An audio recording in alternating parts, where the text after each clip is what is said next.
والذين كفروا وكذبوا بآياتنا أولئك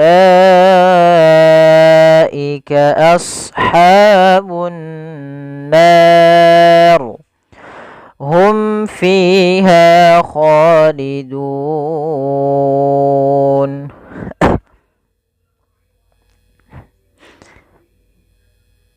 Pada lafal walladzina di sini ada alif lam. Pada lafal alladzina ya, di sini kita baca atau kita namai alif lamnya kita namakan dengan alif lam syamsiyah, atau di sini bisa kita juga kenal dengan alif lam lazimah atau ya, alif lam yang dia lazimah. Kenapa dinamakan dengan lazimah? Pada dasarnya begini, alif lam itu masuk kepada kata isim di dalam bahasa Arab. Contoh misalnya isim itu contohnya misalnya komarun.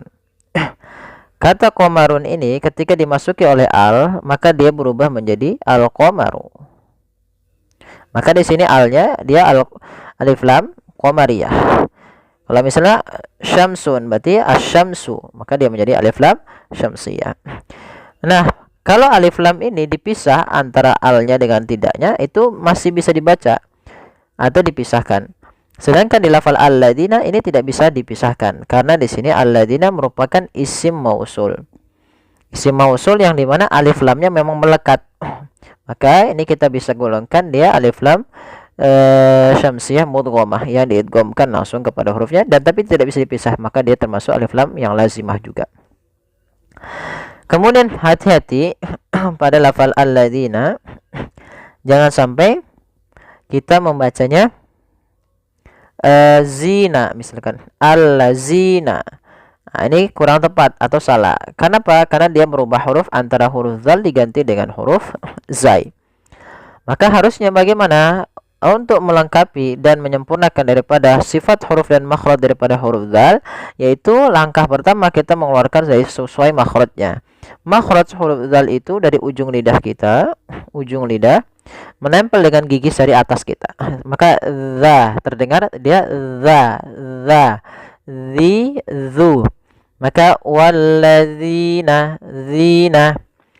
Kemudian pada lafal zina sendiri di sini ada bacaan mad tabi'i, yaitu ditandai dengan kasrah pada huruf zal bertemu dengan ya sukun, panjangnya 2 harokat. Kemudian pada lafal kafaru ada mad tabi'i, yaitu ditandai dengan dhammah bertemu dengan huruf waw. Wakazzabu, nah ini tekan di zal bukan wakazzabu. Jangan kita baca dengan hati-hati, jangan sampai kita membacanya dengan wakazzabu dengan huruf zai. Ini huruf zal sebagaimana tadi walladzina. Wakazzabu pada lafal bu kembali lagi kita mendapati ada namanya mad tabi'i, yaitu dhammah bertemu waw. Bi ayatina pada lafal bi ayat. Pada lafal a di sini ada mad badal. Apa itu mad badal? Kapan terjadinya mad badal? Mad badal terjadi apabila ada huruf hamzah, baik itu nanti berharakat fathah, kasrah, dhammah. Biasanya kalau fathah diiringi dengan alif, kasrah diiringi dengan dhammah, maaf ya, dhammah diiringi dengan waw. Maka ketika ada huruf hamzah datang setelahnya huruf mad yang 3, alif waw ya, maka kita namakan dengan mad badal. Panjangnya berapa harokat? Yaitu 2 harokat. Kemudian yatina pada lafal ya ada mad tabi'i yaitu fathah ketemu dengan alif kecil. Kemudian pada lafal tina ya bi ayatina ulaik. Pada lafal na'u di sini ada bacaan mad jaiz munfasil. Apa itu mad jaiz munfasil? Mad jaiz munfasil yaitu mad yang terjadi apabila ada mad tabi'i bertemu dengan huruf hamzah setelahnya, atau apabila ayatiya ba'da harfi maddin hamzah, apabila datang setelah huruf mad yang mati, baik itu alif waw atau ya, dia datang huruf hamzah wal hamzatu munfasilah, dan hamzanya terpisah dari kata atau dia berada di lain kata, maka kita namakan dengan mad jaiz munfasil. Panjangnya berapa harokat? Panjangnya 4 atau 5 harokat. Bagaimana cara membacanya? Maka bi ayatina ula, baru dilepaskan. Jangan sampai dibaca cuma 2 harakat misalnya bi ayatina ula. Nah, ini dia belum sampai 4 harakat. Harusnya disampaikan dulu 4 harakat. Kemudian lafal ulaika. Di sini ada waw berharokat, maaf ya, ditandai dengan tanda sifar mustadir di atasnya lingkaran kecil. Berarti wawnya dianggap tidak ada dan tidak boleh dipanjangkan, tidak boleh ulaika. Nah, tidak boleh. Kemudian pelafal laika gitu ya. Di sini pelafal apa namanya? Ulaika. Ini ada mad wajib muttasil. Mirip dengan mad jaiz munfasil, yang membedakan hanya posisi hamzahnya. Karena di sini ulaika pada satu kata, maka mad ini kita namakan dengan mad wajib muttasil yang terdapat pada lafal la. Yaitu ada mad tabi'i pada lafal la bertemu dengan hamzah setelahnya, yang mana hamzah tersebut pada satu kata. Panjangnya berapa harakat sama dengan mad wajib muttasil? 4 sampai 5 harakat. Ulaika, dan ini tidak boleh dikurangi, tidak boleh dikurangi 2 harakat misalnya ulaika, nah, kurang, maka dia salah, harusnya 4 harakat. Kemudian ashabun nar, lafal asha di sini huruf shad agak tebalkan, a-nya tipis. Ashabu, ha lembut tipis, ada mad tabi'i, fathah ketemu alif. Kemudian bunnar, ada fathah, maaf bukan fathah, ada alif lam. Di sini kita namakan dengan alif lam syamsiyah, yaitu alif lam yang kita tulis tapi tidak dibaca lamnya, sehingga lam tersebut diidghamkan ke huruf nun sehingga nunnya berharakat tasydid. Apabila ada nun berharakat tasydid, maka kita hukumi dengan bacaan gunnah. Cara membacanya yaitu menahan suara gunnahnya, tidak langsung. Misalkan ashabun nar, harusnya ditahan dahulu. Ashabun nar. Kemudian berlafal nar, ada bacaan mad arid disukun.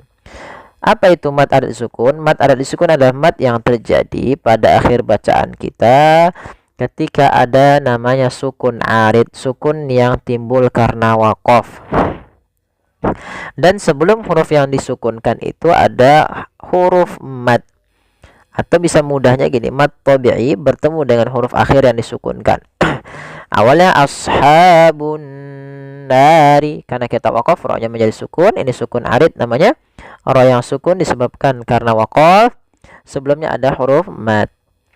Maka bagaimana cara membacanya? Kita boleh memanjangkan 2 harokat, boleh 4 harokat, dan boleh pula 6 harokat. Contoh ashabun nar 2, an-nar 4 atau sampai 6 harokat. Kemudian hukum yang terakhir di pelafal huruf ra. Di sini ra-nya adalah ra tafkhim, ra yang harus dibaca tebal. Kenapa dibaca tebal? Karena sebelum huruf ra yang dimatikan ada huruf fathah. Maka tidak boleh ashabun nar, tapi ashab, ya, yang lebih tepatnya adalah ashabun nar, ra-nya tebal. Kemudian hum fiha khalidun, falafal hum fiha ada mimat yang bertemu fa, kita hukumi dengan izhar syafawi, surah mimnya halus jelas, yang mana izhar syafawi terjadi apabila ada huruf mim mati bertemu dengan seluruh huruf hijaiyah kecuali daripada mim dan ba. Karena di sini ketemu dengan huruf fa, maka kita hukumi dengan izhar syafawi. Kemudian melafal fiha kha, ketiga-tiganya yaitu bacaan mad tabi'i. Kemudian pada lafal dun, ini sama hukumnya sebagaimana tadi an-nar, yaitu ada mad arid disukun, di mana huruf nunnya dimatikan di akhir, sebelumnya ada huruf waw, yang mana waw termasuk huruf mad. Awalnya duna 2 harokat karena dia sukun atau kita berhenti, nunnya dimatikan, tapi sebelum itu harus kita panjangkan dulu dunya. Dun boleh 2 harokat, boleh 4 harokat, dan boleh pula 6 harokat. Hum fiha khalidun. Baik, kita coba ulangi dari ayat awalnya. Walladzina kafaru wa kazzabu bi ayatina ulaika ashabun nar hum fiha khalidun. Ya, semoga yang sedikit ini bermanfaat. Kurang lebihnya kami mohon maaf. Mohon bantuannya untuk like, share, dan subscribe. Jazakumullahu khairan.